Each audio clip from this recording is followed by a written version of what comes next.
दोस्तों, एक बार फिर स्वागत है आपका गुड लिसनिंग हैबिट्स चैनल पर। आज की इस कहानी में हम सुनने जा रहे हैं पति पत्नी की डायरी, कुछ अनसुलझे रिश्तों की कहानी। इससे पहले कि आप कहानी में खो जाए, अगर आप गुड लिसनिंग हैबिट्स चैनल पर पहली बार आए हैं तो जल्दी से सब्सक्राइब बटन को प्रेस करके बेल आइकॉन को क्लिक करें, जिससे कि आपको हमारी आने वाली कहानियों की जानकारी मिल सके। तो बच्चों, चलिए शुरू करते हैं आज की कहानी। पति पत्नी एक दूसरे से नाराज थे। वो उनकी शादी की सालगिरह का दिन था। कुछ देर पहले दोनों में किसी बात पर जोरदार बहस हुई थी और ये नाराजगी उसका ही नतीजा थी। दोनों की शादी को 5 साल हो चुके थे। इन 5 सालों में उनका प्यार धुंधला पड़ने लगा था। प्यार की जगह शिकायतों ने ले ली थी। दोनों ये बात अच्छी तरह जानते थे और चाहते थे कि उनके रिश्ते में वो पहले वाली बात आ जाए, लेकिन लाख कोशिशों के बावजूद उनके रिश्ते में खटास बढ़ती जा रही थी। उस समय पति बैल्कनी में खामोश खड़ा था। पत्नी उसके पास आई और उसे एक डायरी देते हुए बोली, मैं इन रोज रोज के झगड़ों से तंग आ चुकी हूँ। जरूर हम दोनों में कुछ खामियां हैं जिन्हें हमें दूर करना होगा, तभी हमारा रिश्ता बच पाएगा। मैं चाहती हूँ कि अगले 1 साल में तुम्हें मुझ में जो भी कमियां दिखाई पड़े वो तुम इस डायरी में लिख देना। मैंने अपने लिए भी एक ऐसी ही डायरी ले ली है जिसमें मैं तुम्हारी कमियां लिखा करूँगी। अगले साल अपनी शादी की सालगिरह के दिन हम एक दूसरे की डायरी पढ़ेंगे और उसमें जो भी कमियां लिखी होंगी उस पर चर्चा करेंगे और उन्हें सुधारने की कोशिश करेंगे। पति तैयार हो गया। वक्त गुजरता गया और 1 साल बीत गया। शादी की सालगिरह आ गई। दोनों एक दूसरे के सामने बैठे हुए थे। पहले पत्नी ने अपनी डायरी पति की तरफ बढ़ाई। पति डायरी के पन्ने पलटने लगा। पहला पन्ना, तुमने पिछले साल मेरे बर्थडे पर मुझे कोई तोहफा नहीं दिया। मुझे बहुत बुरा लगा। तुम्हें तोहफा देना चाहिए था। दूसरा पन्ना, जब मेरे मम्मी डैडी हमारे घर आए थे तब हमने मूवी देखने का प्लान बनाया था, लेकिन तुम उस दिन ऑफिस से देर से लौटे। मम्मी डैडी के सामने मुझे नीचा देखना पड़ा। तुम्हें वादा निभाना सीखना होगा। तीसरा पन्ना, मैंने तुम्हारे लिए इतनी मेहनत से स्वेटर बुना था, लेकिन तुमने तारीफ के 2 शब्द भी नहीं कहे। क्या मैं इस काबिल भी नहीं? इसी तरह डायरी के सारे पन्ने भरे हुए थे। पति ने जब डायरी पढ़ ली तब पत्नी बोली, मुझे लगता है कि अब से तुम ये गलतियां नहीं करोगे। पति ने हाँ में सिर हिलाया।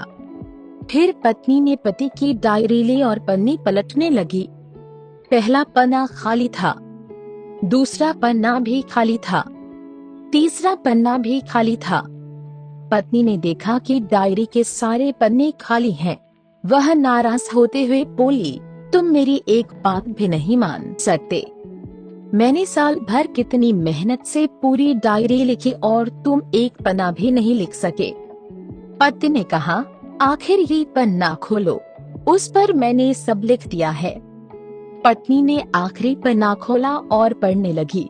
उसमें लिखा था, डियर, चाहे तुमसे जितनी शिकायतें करूं, तुमसे जितनी बहस करूं, सच ये है कि मैं तुम्हारा दिल से आभारी हूं, क्योंकि इतने सालों में तुमने मुझे और मेरे परिवार को बहुत प्यार दिया है। इसलिए इस डायरी में लिखने के लिए मेरे पास कुछ नहीं है। ऐसा नहीं है कि तुम्हें कोई कमियां नहीं, लेकिन तुम्हारे प्यार, समर्पण और त्याग के सामने वो सारी कमियां बनी है। हजारों कमियां हैं मुझ में, इसके बावजूद तुम मेरी परछाई बनकर हर दम मेरे साथ रहती हो। भला अपनी परछाई के भी कोई कमी निकालता है।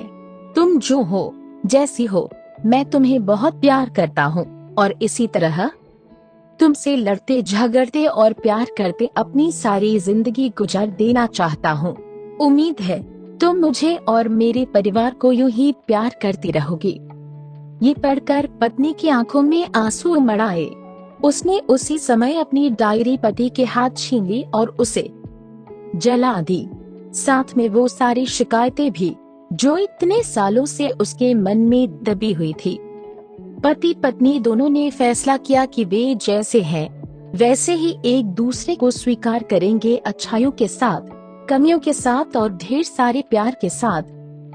दोस्तों, रिश्ता चाहे जो भी हो, दुनिया में कोई भी इंसान संपूर्ण भी होता। हर किसी में कुछ न कुछ अच्छाई के साथ कुछ बुराई भी होती है। हर किसी में कुछ खामियों के साथ कुछ खूबियाँ भी होती है। हमारा नजरिया कैसा है? हम अपने साथी की अच्छाई को देखते हैं या बुराइयों को? अगर आप अपने साथी की अच्छाइयों को नजरअंदाज करके उनकी बुराइयों को गिनेंगे तो आपके रिश्ते में कड़वाहट बढ़ती जाएगी। अपनी तारीफें सुनना किसे पसंद नहीं है। अगर कोई आपको भी अपने के काम के लिए सराहना करता है तो आपका उसके प्रति रवैया कैसा होता है? रिश्तों में मिठास बढ़ाने के लिए आपको भी अपने पार्टनर के साथ वैसा ही व्यवहार करना चाहिए जैसा आपको खुद के लिए पसंद हो। तो दोस्तों, आखिरी तक हमारे साथ बने रहने के लिए आप सभी को प्यार भरा धन्यवाद।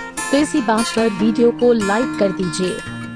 आपको यह कहानी कैसी लगी, या आपके पास भी कोई मजेदार कहानी हो जिसे आप गुड लिसनिंग हैबिट्स चैनल पर सुनना चाहते हैं तो कमेंट बॉक्स में जरूर बताएं।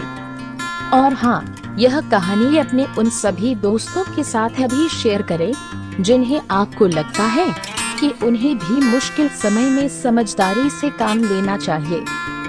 बच्चों, एक बार फिर से आप सभी को प्यार भरा धन्यवाद। जल्द ही मुलाकात होती है एक नई मजेदार कहानी के साथ। तब तक के लिए अपना ख्याल रखना और नोटिफिकेशन ऑन रखना।